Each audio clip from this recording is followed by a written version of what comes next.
और बात यह चल रही थी कि नवहान मंत्र में जो 9 अक्षर हैं उसके एक एक अक्षर का कितना बड़ा प्रभाव। सबसे पहले ऐन, इसका उच्चारण सही कीजिए। बहुत लोग एंग बोलते हैं जो एकदम अशुद्ध है बिल्कुल। बहुत लोग हनुमान जी का मंत्र जपेंगे तो कहेंगे ओम हम हनुमताय नमः, ये बिल्कुल गलत है। इसलिए तो व्याकरण की जानकारी होना जरूरी है। ओम हम हनुमताय नमः नहीं, ओम हम हनुमते नमः। गणेश जी का मंत्र बोलेंगे तब उच्चारण करेंगे ओम गम गणपतये, उसमें या कार आएगा। तो इसमें ओम एंग नहीं, ओम एम ह्रीम क्लीम चामुंडाई, यहाँ पर 2 मात्रा है बिच्छे। तो श्रीमद् देवी भागवत में इसके पहले बीज मंत्र को ओम एम के बारे में जानकारी हम ले रहे थे। कल आपने सुना अयोध्या में एक देवदत्त नाम के ब्राह्मण रहते थे। बड़े अद्भुत हैं, बड़े अच्छे इंसान हैं। उनको कोई संतान नहीं थी। ये कथा लोमस महात्मा नेमी सारण में व्यास जी को सुनाई। भगवान वेदव्यास ने अपने शिष्यों के बीच में इस कथानक को रखा है। सूर्य सौनक शिव को कथा सुना रहे हैं और मैं आपको सुना रहा हूँ। श्रीमद् देवी भागवत की कथा महात्मा वैशंपायन राजा जन्मेजय को कथा सुना रहे हैं।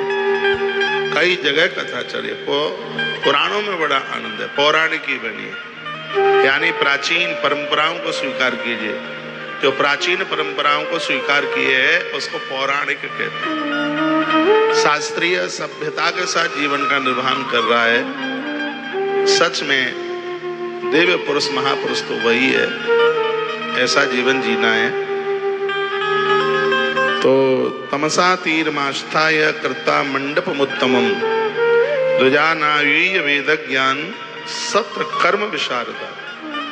तमसा नदी के किनारे पर एक पुत्रिष्ट यज्ञ अनुष्ठान रखा गया।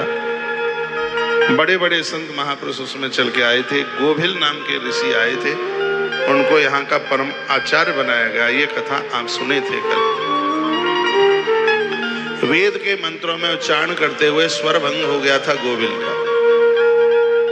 तो जजमान इतना रूठ गया और वो खड़ा हो गया देवदत्त ब्राह्मण, और उन्होंने कहा तू मूर्ख है, लगता तो पढ़ा लिखा सा है, तुझे इतनी अकल नहीं है कि स्वर भंग कर दिया तुमने। वेद के मंत्रों का उच्चारण करने में बहुत सावधानी रखनी पड़ती है। इसमें स्वर भी इधर उधर हो जाएगा तो उसके परिणाम विपरीत हो जाएंगे। एक यज्ञ किया गया था, उसमें से देव शक्ति प्रकट होनी थी, लेकिन उसमें आसुरी ताकत पैदा हो गई, वृत्रासुर। तो उसमें भी स्वर भंग हुआ था।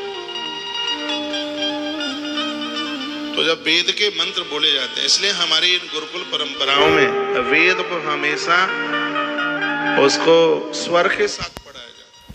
कल एक बच्चा खड़े हो गया, आपको सुना रहा था मंत्र। इसमें स्वर का बहुत ध्यान, कहाँ उतार है, कहाँ चढ़ाव है।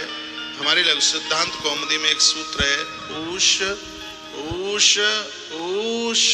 जैसे मोटर का हॉर्न बजता है, पहले वो करेगा पी पी, फिर करेगा पी पी। ऐसे ही इसमें है, ऊष धीमे से उठाया जाता है, मध्य में उसको बढ़ाया जाता है, फिर लास्ट में स्वर चढ़ता है और फिर मंत्र आरंभ होता है तो फिर उसको नीचे उतारा जाता है। ऐसा नहीं है कि बॉडी में ताकत ज्यादा और उसको उठाते ही चले गए, स्वर भंग हो गए, उसके परिणाम विपरीत हो जाएंगे। जिस समय वेद पढ़ाया जाता है तो उसमें व्याकरण के साथ, व्याकरण के बिना तो संस्कृत शुद्ध ही नहीं हो सकती। मंत्र को उठाते हैं, फिर उसको मध्य में थोड़ा बढ़ाते हैं, फिर लास्ट में उसको पूरा लेके जाते हैं, फिर अगला मंत्र शुरू होता है, फिर उसको नीचे घटाते हैं, फिर उसको, उसमें तो पूरा लय होता है। कभी 32 दांत में से एक दाढ़ जीभ को इधर लेकर के, और कभी वो जिह्वा उस स्वर को उधर लेकर, कभी आगे कभी ऊपर। वेद बड़ा कठिन है। अभी मैं निवेदन कर रहा था वहां गया जी में, वेदोक्त ब्राह्मण, वेद पढ़ने वाला ब्राह्मण, गायत्री जपने वाला ब्राह्मण नित्य हवन में आहुति डालने वाला ब्राह्मण एक ग्रास भी आपके घर में भोजन करके चला जाता है, महाराज पुरखे पितृलोक में जाकर के नृत्य करते हैं, नाचते हैं, मिलते ही तो नहीं है। ब्राह्मणों का अभाव होता है।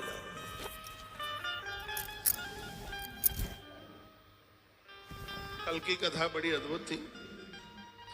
इन बच्चों को, मेरे पास से कुछ बच्चे आज सुबह बैठे थे, मैंने कहा कल की कथा सुनी तुमने?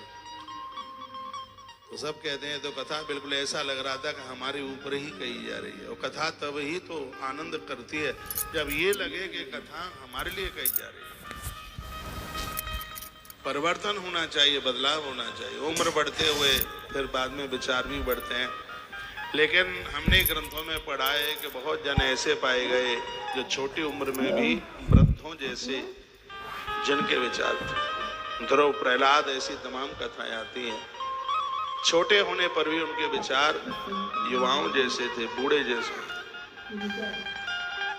जन जीवन में 5 वर्ष से जिंदगी में परिवर्तन आरंभ शुरू हो जाता है। 8 वर्ष की आयु में तो पूरी जानकारी हो जाती है उसको।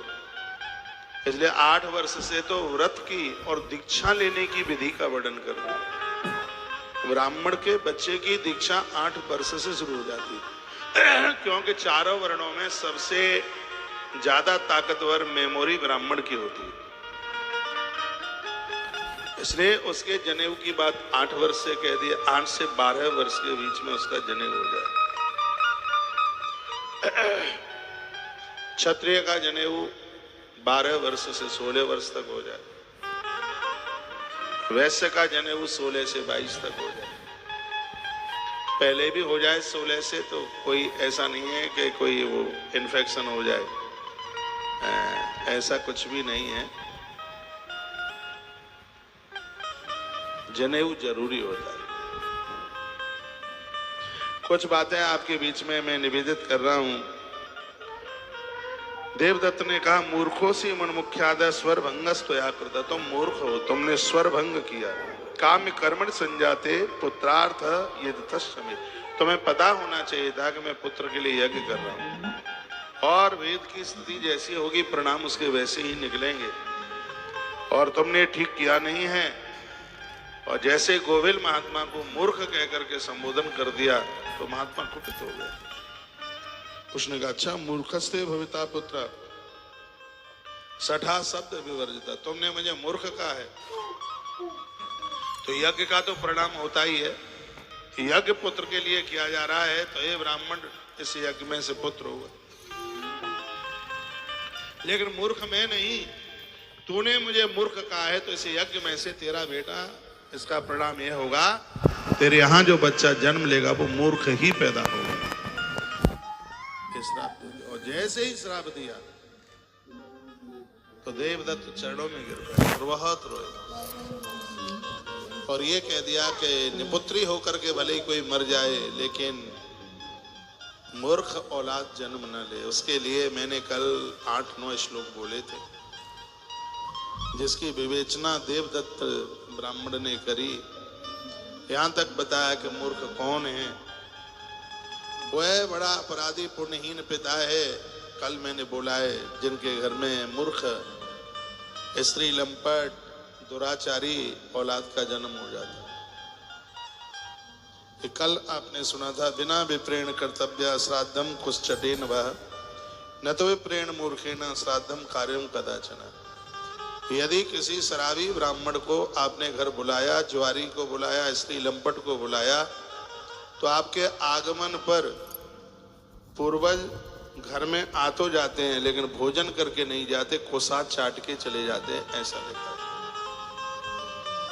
क्योंकि ब्राह्मण के मुख से पुरखे भोजन करते हैं, पूर्वज भोजन करते हैं। अनादकारी को आपने बुला लिया भोजन में, और अपने पूर्वजों के निमित्त आपने ब्राह्मण बुलाया, तो यहाँ वर्णन है कि पुरखा आएगा, पूर्वज आएंगे, लेकिन कुसा चाट के चले जाएंगे, कुस चाट के चले जाएंगे, क्योंकि श्राद्ध में कुसा को लिया जाता है।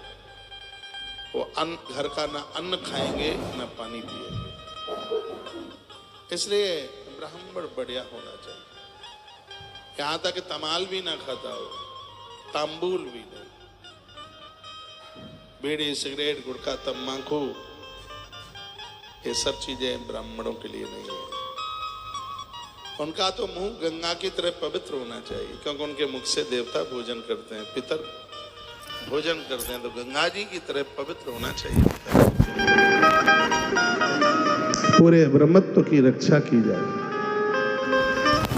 आज के युग में बड़ा मुश्किल हो रहा है, लेकिन फिर भी ऐसे सदाचारी ब्राह्मण हैं जिनका दर्शन करने से हरि और हर का दर्शन हो जाता है, मन मयूर नाचने लगता है। ऐसे वेद पाठी ब्राह्मण, तीनों कालों में संध्या करने वाले आज भी ब्राह्मण है। यदि वो ना होते तो धरती फट गई होती, आकाश समाप्त हो गया होता। वो ना होते तो धरती फट गई होती, आकाश समाप्त हो गया होता। इनके ब्रह्मत्व के ऊपर सृष्टि टिकी हुई है।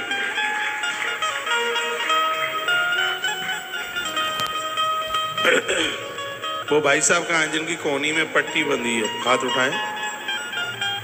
ठीक है, बात बोलो। बांके बिहारी लाल की, श्री हनुमान जी महाराज जय हो। आसने पूजने दाने यत्र भेदो न चान्यपि, मूर्ख पंडित यो भेदाम ज्ञातव्याम विबुधेन वै।